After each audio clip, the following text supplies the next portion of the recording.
કદાચ જીવનમાં જો વ્યસન ચાલુ થયું હોય તો આજે તમને છેલ્લું વાક્ય કહી દઉં, ઘરે જઈ જેટલા પણ પડીકા વગેરે રાખ્યા હોય ને, છુપાવ્યા હોય ને, તમે જે હાઈરાઇઝ બિલ્ડિંગમાં રહ્યો છો ઉપરથી નીચે ઘા કરી દેજો.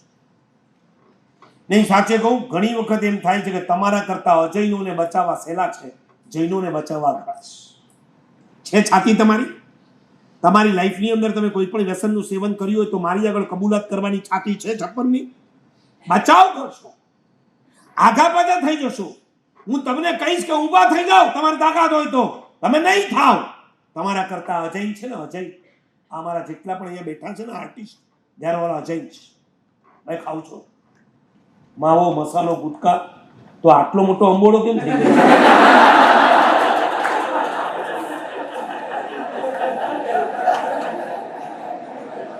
આ રિયલ છે કે આર્ટિફિશિયલ છે? રિયલ. યસ, આ બિયર નથી એટલે રિયલ છે. જિંદગીમાં એક પણ નહીં, કોઈ નહીં. આ બાજુવાળો એ ભાઈ તને ડરીને નહીં, હસીને હોય તો કહી દે. વાહ, તાળી વગાડો આ લોકોને.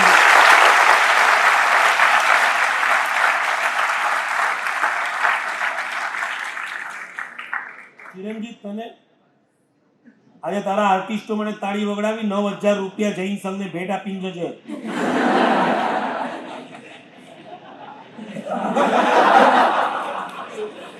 આવતા રવિવારે આવશે જ નહીં. તમને ખરેખર કહું કે એ લોકો એટલા ધ્યાનથી અમારા પ્રવચન સાંભળે, તમે જુઓ છો ને, એટલા ધ્યાનથી સાંભળે. બાકી હું એકલા ચિરંજીત ભાઈને જ બોલાવવાનો હતો, ટીમને નહોતો બોલાવવાનો. પણ મેં કીધું આ બાને 3 કલાક બચારા બેસશે, કંઈક સાંભળશે, લાઈફનું પરિવર્તન આવશે. ભલે તમને શું કહું છું, અજયનો જલ્દીથી પામે છે પણ તમે જલ્દીથી નથી સુધારતા. હું 8 વર્ષની વાત કરું, મારું લાસ્ટ યર ચોમાસું નવસારી હતું. નવસારીનું ચોમાસું પતાવીને હું અમદાવાદ જતો હતો અને નવસારીથી સુરતના રસ્તા ઉપર તમને ખબર 4 રસ્તા આવે. કામરેજ ગાડી લઈને નીકળ્યા હો, કામરેજ 4 રસ્તા, એની પેલા વાવ નામનું ગામ આવે. હું વાવથી કામરેજ 4 રસ્તા, ત્રિમૂર્તિનું મંદિર છે ને, હા, ત્યાં તરફ જતો હતો અને સામેથી એક ભાઈ આવ્યો 32 વર્ષનો. સીધો હાથ લાંબો કર્યો, મને કે આપો. કોઈ ઓળખાણ નહીં, પીછાણ નહીં, અને આપો. દેખાવ પરથી ખબર પડ્યો જૈન નથી, અજૈન છે. કોઈ જઈને કીધું હોય તો સીધું આ આપી દે, બીજી વાર હાથ જ લાંબો ના કરે. હવે આ તો અજય ને, મેં હાલું હું આપું હાથે. પછી મને શું ખબર અંદરથી સ્ફૂર્ણા થઈ, હું શેનો આપું? હું તો સાદું છું. આપવું હોય તો તું આપ. મને કે હું આપું? એ મોઢું ખોલ્યું ને એટલે મને ખબર પડી કે આ ભાઈ આપણો પેશન્ટ છે. હા, પેશન્ટ આવે તો મજા આવે. આમાં કોઈ પેશન્ટ જ નહીં હોય ને હું બોલ બોલ કરું તો બધું બમ્પર જાય.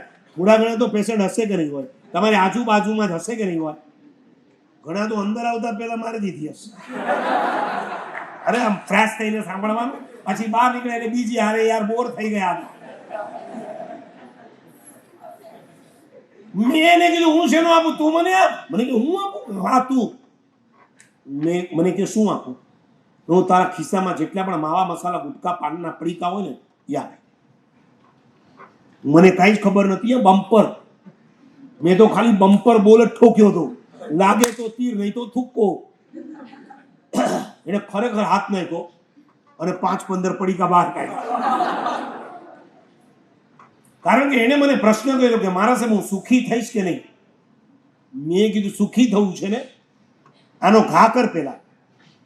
તારા હાથમાં જે છે એનો પેલા ઘા કર, પછી તું સુખી થઈશ. અને મારી સામે રોડની બાજુમાં જ ગ્રાઉન્ડ હતું અને ત્યાં ઉકળવો પડ્યો હતો. અને મારી સામે 5-15 જેટલા પણ માવા, મસાલા, ગુટકાના પેકેટ હતા, દાળ દઈને ઘા કરી. એનો મરદનો બચ્ચો પટેલ હતો ને, મરદનો બચ્ચો. મેં એને અનુમોદના કરી, ધન્યવાદ. મને કે હવે, મેં કહ્યું હવે તું સુખી થઈશ, હવે તું સુખી થઈશ.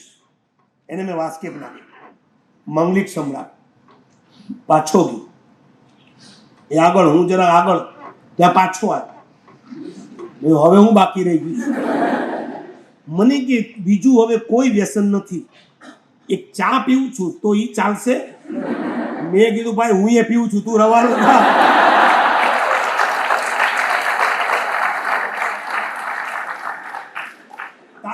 કરાવી તો તું કહે છે તમે હે ના પીવો, તમે બંધ કરો. યસ,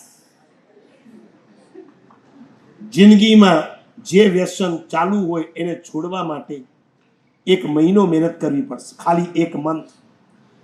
હું કહું છું કદાચ ભીજ સાથે માથું પછાડવું પડે તો પછાડજો, પણ જે વ્યસન ચાલુ હોય એને બંધ કરી દેજો.